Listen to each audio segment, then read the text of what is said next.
It was a calm afternoon in a suburban neighborhood, where kids often played outside without worry. The sun was shining, and families were enjoying the weekend. But for one boy, the day was about to turn into an unforgettable ordeal. A 12-year-old black boy named Marcus was riding his bike around his own street, practicing tricks, and laughing with his friends. He lived there his whole life, and this neighborhood was the only world he knew. While the kids were enjoying themselves, one neighbor, an older white woman named Mrs. Carter, was watching from her porch. She had a reputation for being nosy, often making complaints about small things in the neighborhood. To Marcus and his friends, she was known as the lady who doesn't like kids having fun.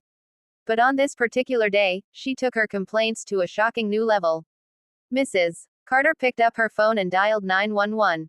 Her voice was filled with exaggeration and fear as she described Marcus as a suspicious black male roaming the neighborhood. She claimed he didn't belong there, even though Marcus lived only 3 houses away. She told the operator that he was acting threatening, when in reality he was just laughing and riding his bike. Within minutes, police cars arrived, sirens blaring.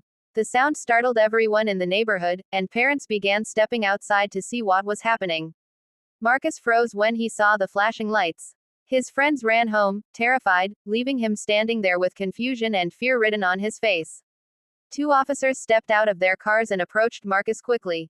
Their hands hovered near their belts, making the situation feel tense. One officer demanded Marcus stop moving and put his hands up.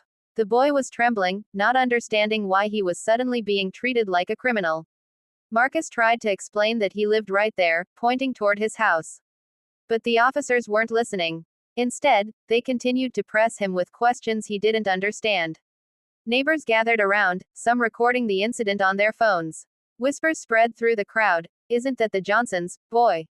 And he lives right here. Inside one of the nearby houses, Marcus's mother, Chief Angela Johnson, was preparing for dinner. She was the city's first black female police chief, a woman known for her fairness and strength. When her daughter ran inside screaming, "Mom!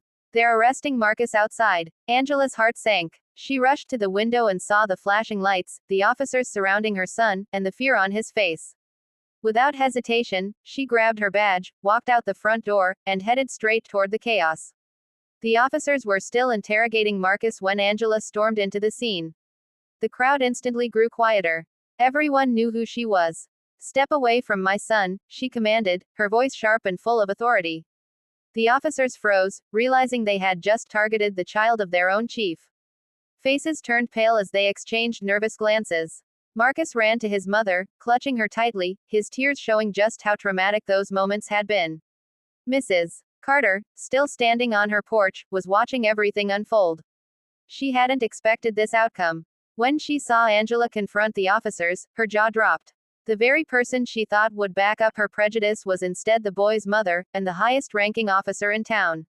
Whispers among the neighbors grew louder, and some even laughed in disbelief at the irony. Mrs. Carter shifted uncomfortably, suddenly realizing she was at the center of a massive mistake. Angela demanded answers from the officers. Who authorized this stop? Who believed a child riding a bike was a criminal threat? The officers stammered, unable to justify their actions. The bystanders recorded every word, ensuring that the truth would spread far beyond this street. Angela looked at Marcus and then turned back to the officers. Her anger was visible, but so was her deep disappointment. "You didn't see a child. You saw a threat because of the color of his skin," she said firmly. The tension reached its peak when Angela made a decision no one expected. She pulled out her phone, contacted the department, and ordered immediate suspension for the officers involved. The crowd gasped as she declared, "You are relieved of your duties, effective immediately. Turn in your badges and weapons." The officers hesitated, shocked, but they knew they had no choice. One by one, they handed over their badges. The neighbors cheered, some clapping in support of Angela's decisive action. Mrs. Carter, however, quietly slipped inside her house, hoping to avoid the backlash. After the officers left, Angela addressed the neighborhood. She reminded everyone that children should feel safe in their own communities, no matter their skin color. She spoke with conviction, saying, "Prejudice has no place here. We must protect every child as if they were our own." Her words resonated deeply, especially with parents who had watched the terrifying scene unfold. Many hugged their children tighter, realizing how easily it could have been their family. Marcus, though shaken, stood proudly beside his mother, inspired by her courage. By the next day, the story had gone viral. Videos from neighbors were shared online, showing the exact moment the police chief arrived and took control. News outlets picked it up, praising Angela for standing against injustice, even when it came from within her own department. Communities across the country began discussing the dangers of racial profiling and the importance of accountability in law enforcement. Angela became a symbol of strength, while Marcus became a reminder of the innocence that must be protected. In the weeks that followed, changes were made in the police department.